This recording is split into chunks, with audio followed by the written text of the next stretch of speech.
Hi, everybody. This is Moss Jackson, your success psychologist. And my mission in life is really to teach people how to navigate an extraordinary life, a life in which you thrive, not just survive. So the other day, I did a video on factors leading to suicide, particularly in the area of celebrity suicides. We had the death of Anthony Bourdain, Kate Spade, and there was also a slew of other celebrities who killed, but these were the most recent.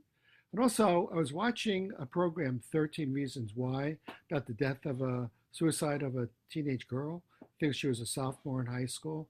And really, the kind of lack of communication, empathy, understanding, and people working together in a thriving community.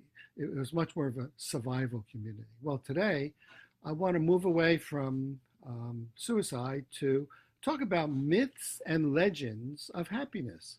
What are the beliefs we have about what makes people happy? Okay, there are 10 of them that I want to share with you. There may be more, but these are the ones that appeal to me. Number one, first myth, is the myth of achievement. The myth that if you achieve, you will be happy. You know, early in life, when kids are prior to school, they just play for the sake of it. They're happy for the sake of it. They don't need much. They make up games as they go and just enjoy themselves. But when they get into school, something seems to happen. What gets linked to happiness is achievement. If you achieve and successful, you get praise and rewards. If you don't achieve, you're not successful and you get being ignored or maybe even punishment. So, and this is an attitude that stays with us in America, especially most of our lives. Somehow, if I only could achieve more, I'll be happy. If I meet expectations, I'll get praise and reward, but it doesn't seem to work that way. I've worked with a lot of people who are very, very high in achievement, but they're not necessarily happy. And actually, after a while, achievement becomes an addiction. They need more and more and more to feel temporarily satisfied. So, myth number one, achievement leads to happiness. Don't think so. Myth number two, the reciprocity myth. If I give, I'll get. Unfortunately, if you give, there's an old saying, any strength to an excess is a weakness. So if you're an accommodator, giving, you like to take care of people, you may have the expectation that somehow God rewards those who give. Well, I don't think so, because you may attract somewhat selfish, if not psychopathic people, manipulators who drain you, and you'll get very little back. They may throw you a crumb or two. So the myth of if I give, I'll get back, not necessarily. There's something else that's required. If I meet, myth number three, if I meet and marry the right person, I'll be happy. Well, people search hard, high, and far for the right person, and they finally find the person. They fall in love, those great chemicals flow in their body, oxytocin and testosterone, and they just feel really, really happy for a while. It seems like, according to research and studies on marital happiness, people are happy for about 2 years after they get married, and then something happens. They have to do something other than just carry on the halo effect of, oh my God, I got married, and wasn't the wedding wonderful, and it's so great. Not so. The right person does not bring happiness, not in the long run. Some people, by the way, do serial marriages. I know somebody who has over 6 marriages. Another person has 5. Another person has 4. Each time they're happy for a while, then they get bored or restless or agitated, find something wrong, and then they find someone else. I think Elizabeth Taylor probably had around 7 or 8 marriages. I wonder how she felt, happy or not, from each person. Then there's the third myth, when I'm rich, I'll be successful, I'll be happy. Unfortunately, what seems to happen as we make more and more money, we adapt, we get used to the amount of money we get. It no longer gives us that boost, that dopamine shot, that feeling good. So you have to make more. You have to achieve more, make more money, spend more money, and it becomes an escalating cycle of get more, buy more, feel temporarily satisfied or gratified, but not really in the long term happy. Okay, myth number 5, I'll never recover from what happened to me, be it illness, be it someone's death, a financial disaster, a fire, getting fired. I know a number of people who have had severe health problems. A colleague of mine who has become a well-known celebrity in Philadelphia, Dan Gottlieb, and it might not be known as a celebrity nationwide, was a back many, maybe 30, 35 years ago, was involved in a tragic car accident when a big tire, came off a 18-wheeler, started bouncing down the Pennsylvania Turnpike, bounced probably about a quarter to a half a mile, jumped over the medial strip, went probably about 80 feet up in the air, and came down on the roof of his car, crushing his spine very high up in the neck, resulting in him becoming a quadriplegic, which means he could not move his arms or legs.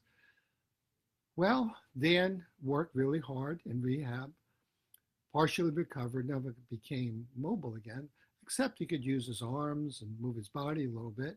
He learned to drive a car using his arms, his wrists. He got back into being a psychologist, developed a very well-known practice, worked with Darrell Sifford, who was a writer at the time for the Philadelphia Inquirer, and Darrell often featured Dan in his columns. Dan also wrote a number of books, and now he has his own radio show, which I think is broadcast nationwide. Dan recovered from his tragedy, and as a result, I think Dan is a pretty happy guy, from what I understand. So myth number 5, I'll never recover, not true. Myth number 6, the best years of my life are over. Often when people get older, 40, 50, 60, 70, they say, oh my God, I have so little time left. I've wasted my life. And they go into resentment and regret. I think it was Sartre, the French philosopher and writer, who said, hell is spending too much attention every day in your regrets and your resentments. So it's too over. Actually, what studies and research indicate is that you get happier as you get older. Maybe it's because you start giving up some of these myths, the myth of achievement, the myth of the right person, the myth of being rich. And actually, people between 65 and 75 are some of the most satisfied, if not happiest, on the planet. Myth number 7, happiness is genetic. You're born with it. Some people are born happy, some people aren't. Well, the truth is, from what we see, is there's something called epigenetics, which is learning and experience. You learn to be happy. Happiness is a learned skill. You learn to have grit. You learn to have resilience. You learn not to take things so personally. A big part of happiness is letting go of what we call our ego attachments to looking good and achieving. And unfortunately, you can get so caught up in the looking good syndrome of I'm not good enough, I'm not attractive enough, I'm not lovable enough. So I got to do something in the external world to be happy and be satisfied. So you can learn a lot from experience and from learning skills, which I'll talk about in another post. But right now we're looking at the myths and legends of being happy. What's another myth? Let's take a look at number 8. If I'm happy, I'll no longer be sad. I'll have no negativity. Well, my friends, to be human means you have feelings. And to have feelings means you will have, hopefully, good feelings of happiness and joy and enthusiasm. But you're also going to have sadness and anger and frustration, agitation and worry. It's part of being human. So, no, if you're happy, you will have these feelings ongoingly. You just have to learn to appreciate and deal with your feelings without letting your feelings control and dominate you.